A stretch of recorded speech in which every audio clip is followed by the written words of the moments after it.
Hi hello welcome to post 360. నేను మీ మురళి రాపల్లి. ఎప్పట్లాగే ఈ రోజు కూడా మీ ముందుకి బాబోరు పవర్ రేంజర్ కాన్సెప్ట్ తో వచ్చేసాం. ఎందుకంటే ప్రతి వారం మిమ్మల్ని ఎంటర్టైన్ చేయడమే మా యొక్క ముఖ్య ఉద్దేశం. అలా ఎంటర్టైన్మెంట్ తో పాటు కొన్ని చమక్కులు కూడా అందుట్లో ఇన్వాల్వ్ అయి ఉంటాయి అన్న విషయం ఎవరైతే రెగ్యులర్ గా ఈ బాబోరు కాన్సెప్ట్ ను ఫాలో అవుతున్నారో వాళ్ళందరికీ తెలుసు. అయితే ఇప్పుడు వాస్తవంగా మనం మాట్లాడుకోవాలంటే ఆంధ్ర రాష్ట్ర పరిస్థితుల గురించి ఎవరు ఎన్ని చెప్పినా, ఎవరు ఎన్ని విధాల మభ్యపెట్టాలని చూసినా కూడా అనేక రకాలైన తప్పులు, అనేక రకాలైనటువంటి సర్దుబాట్లు, అనేక రకాలైన మోసాలు, అనేక రకాలైన దిద్దుబాట్లు, అనేక రకాలైనటువంటి మోసాలు జరుగుతున్నాయి. ఎందుకు మోసాలు జరుగుతున్నాయి? అంటే ప్రజలకిచ్చిన వాగ్దానాలు, మేనిఫెస్టోలు తీసుకెళ్ళి డస్ట్‌బిన్‌లో పడేశారు. సూపర్ సిక్స్ లేవు, ఏమీ లేవు. ప్రతిరోజు ఇదే టాపిక్ మాట్లాడి మాకు చిరాకొస్తుంది గానీ, ఈ టాపిక్ ఇంతగా హైలైట్ అవుతుంది. ప్రజలంతా దీనిపైన మాట్లాడుతున్నారు అని కనీసం నాయకుల స్పృహ కూడా లేకుండా పోయింది. దీన్నే మేము తట్టుకోలేకపోతున్నాం. అందుకే పదే పదే గుర్తు చేసే ప్రయత్నాలైతే చేస్తూనే ఉన్నాం. అయితే ఓవరాల్‌గా ఈ వారంలో జరిగిన కొన్ని అద్భుతమైనటువంటి విషయాలు మీకు చెప్పాలి. చంద్రబాబు నాయుడు గారు సొంత జిల్లాలో, సొంత కాన్స్టిట్యుయెన్సీలో టీడీపీ పార్టీకి ఎవరు సహకారాలు అందించొద్దు, వాళ్ళ మీటింగులకి వెళ్ళొద్దంటూ ఊరంతా దండోరా ఏసి మరీ చెప్తూ ఉన్నారు. ఎందుకంటే వాళ్ళ ఊరికి రావాల్సిన రోడ్డుని ఆపేసి వాళ్ళు ఊరిని అంధకారంలోకి తోసేస్తున్నారంటూ.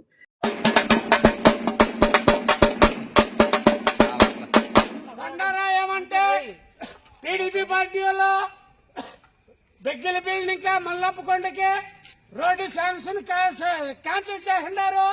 టీడీపీ పార్టీలో ఏమన్నా పార్టీలు గిట్లు పెట్టేదిగా ఉంటే ఎవరు క్యాన్సిల్ పోకూడదు, మీటింగ్లు పోకూడదు. అంతేకాదు చాలా మంది రోడ్ల బారున ఇసుకను దుబ్బేసుకెళ్తున్నారు టీడీపీ వాళ్ళంటూ మహిళలంతా రోడ్డు మీదకి అడ్డంగా నిలబడి దీనివల్ల మేముంటున్న ప్రదేశానికి వరద ముప్పులు వచ్చే అవకాశం ఉందంటూ ఫైట్ చేయడం జరిగింది. అంటే ఏ రేంజ్‌లో ఇసుక దోపిడీ జరుగుతుందో ఒకసారి అర్థం చేసుకోండి. ఇలా చెప్పుకుంటూ పోతే చాలా ఉన్నాయి. అయితే ఈరోజు మాత్రం రాజకీయ నాయకుడికి ఉండవలసింది నీతి, యోగ్యత. ఆ యోగ్యతను బట్టే ప్రజలకిచ్చే పథకాలు కానీ, వారికిచ్చే సంక్షేమం కానీ, వాళ్ళకి మేలు చేయాలన్న ఆలోచన గాని వస్తూ ఉంటుంది.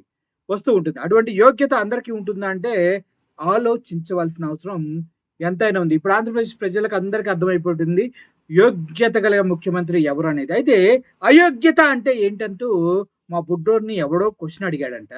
ఈయనకి ఎవడైనా క్వెషన్ అడగగానే కింద నుంచి పైదాకా చిర్రెత్తుకొచ్చి తన దగ్గరున్న ఇన్ఫర్మేషన్ మొత్తం చుట్టి బ్రెయిన్‌లో పెట్టి మీ మీదకి వదిలేస్తా ఉంటాడు. సో, అదే క్రమంలో ఈరోజు చుట్టినటువంటి ఇన్ఫర్మేషన్ మొత్తం అయోగ్యత అంటే ఏంటి అన్న దానిపైన మనోడు అనర్గళంగా, ధారాళంగా ఒక వర్షనే వదిలేశాడు. ఒకసారి అదేంటో మీరు చూడండి, మీకే అర్థమవుతుంది. అందరికీ నమస్కారం అండి. నేనండి మీ జగ్గైపేట జవాబులు జాలరెడ్డిని మాట్లాడుతున్నాండి. మరి మనకి ఈ రోజు వచ్చిన ప్రశ్న ఏంటంటే, ఒరే జాలరెడ్డి అయోగ్యత అంటే ఏటో చెప్పరా. అయ్య బాబోయ్, పెద్ద ప్రశ్న అడిగారు, చెప్తా అనుకోండి. ఈసారి కనుక గెలవపోతే తమ పార్టీకి పుట్టగతులు ఉండవని తెలిసి అసాధ్యమైన హామీలు ఇచ్చి ప్రజలకు ఆశ చూపి అధికారంలోకి వచ్చాక ఇచ్చిన హామీలు అమలు చేయలేకపోతున్నాం, ఆలస్యం అవుద్ది, అర్థం చేసుకోండి అని అట్టికాయ మాటలు చెప్తున్నాడు కదా, దాన్ని అయోగ్యత అంటారండి. ఇక ప్రశ్నించడానికే పార్టీ పెట్టా అని చెప్పి పలుమార్లు ఓడిపోయాక ఫ్యాక్స్ తెలుసుకొని పొత్తులతో ప్రజల్ని నమ్మించి పదవులు దక్కించుకొని ఈనాడు అదే ప్రజల కష్టాల్లో ఉంటే ప్రశ్నించడం మానేసి పడుకున్నాడు కదా, దాన్నే అయోగ్యత అంటారండి. ఇక ఆనాడు అన్ని లెక్కలు చూసుకుని హామీలు ఇచ్చావు, నెరవేర్చకపోతే కాలు రట్టుకున్నాడు కండి అంటూ సవాల్ ఇసిరి ఈనాడు అసెంబ్లీలో కూర్చొని మళ్ళీ రివ్యూ చేద్దాం, రూట్ మ్యాప్ వేద్దాం అంటూ ఆవకాయ మాటలు చెప్తున్నాడు కదా, దాన్నే అయోగ్యత అంటారండి. ఇక మెట్రిక్స్ ప్రకారం మన రాష్ట్రంలో మద్యం వల్ల వచ్చే ఆదాయం ఏడాదికి 22,000 కోట్లు అయితే అందులో 1,00,000 కోట్లు కుంభకోణం జరిగిందంటూ గాలి వార్తలు రాసి గాలి పత్రికలు ఉన్నాయి కదా. మరి అలాంటి పచ్చమూకల అబద్ధపు పత్రికలకి the great prestigious Chanakya award బహుకరించారు కదా, దీన్నే అయోగ్యత అంటారండి. ఇక నమ్మి ఓ సినిమా తీసి నష్టపోయి బతకలేనంటూ హెడ్ లైన్స్ కెక్కి ఈనాడు బహిరంగ మీటింగుల్లో భయం అనే మీనింగ్ మా బ్లడ్ కే తెలియదంటూ బోయపాటి డైలాగ్స్ చెప్తున్నారు కదా, దాన్నే అయోగ్యత అంటారండి. ఇక కనపడితే కడుపులు చేసేయాలనేటోళ్ళకేమో పద్మభూషణ్లు, ఇకనైనా కడుపున ఆడబిడ్డ కాకుండా మగబిడ్డ పుట్టాలని కోరుకుంటున్నా అనేటోళ్ళకి పద్మ విభూషణ్లు కట్టబెట్టారు కదా, దీన్నే అయోగ్యత అంటారండి. ఇక ఇప్పుడు ఇన్ ఎలిజిబిలిటీ అనగా అయోగ్యత అంటే ఏంటో మీకు అవగాహన వచ్చినట్టే కదండి. ఉంటా అండి మరి. చూసారు కదా, అయోగ్యతకి క్లియర్ డెఫినేషన్. అయోగ్యత అంటే ఎలా ఉంటుంది, అది ఎవరెవరి దగ్గర ఇప్పటి వరకు ఉంది అంటూ ఒక రకమైనటువంటి ఫ్లోలో దుమ్ము రేపి పడేశాడు మా పొట్టోడు. అయితే దీనంతటికి కారణం మహేష్ చాలా అద్భుతంగా స్క్రిప్ట్ రాసుకుంటాడు. అదేవిధంగా చాలా అద్భుతంగా తన్ని ప్రజెంట్ చేసుకుంటూ ఉంటారు. ఎక్కడ ఫ్లో మిస్ అవ్వకుండా ప్రతి దాన్ని క్షుణ్ణంగా పరిశీలించి మీకు ఎంటర్‌టైన్‌మెంట్‌తో పాటు ఇన్ఫర్మేషన్ గూడా ఇస్తూ ఉంటారు. సో, ఇటువంటి వ్యక్తులు సమాజంలో చాలా చాలా అవసరం. ప్రతి ఒక్క న్యూస్‌ని మీకు ఎంటర్‌టైన్‌మెంట్‌గా అందించడానికి ప్రతినిత్యం ప్రయత్నిస్తూనే ఉన్నాం.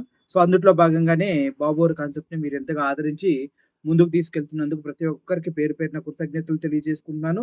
సో, ఈ వీడియోస్‌ని చాలా మందికి షేర్ చేయండి. అదేవిధంగా మీరు కూడా లైక్ చేయండి. వీలైతే ఒక మంచి కామెంట్ పెట్టండి. చెడ్డ కామెంట్ అయినా పర్లేదు పెట్టేసేయండి. Thank you for watching this video. Murali signing off. Thank you so much.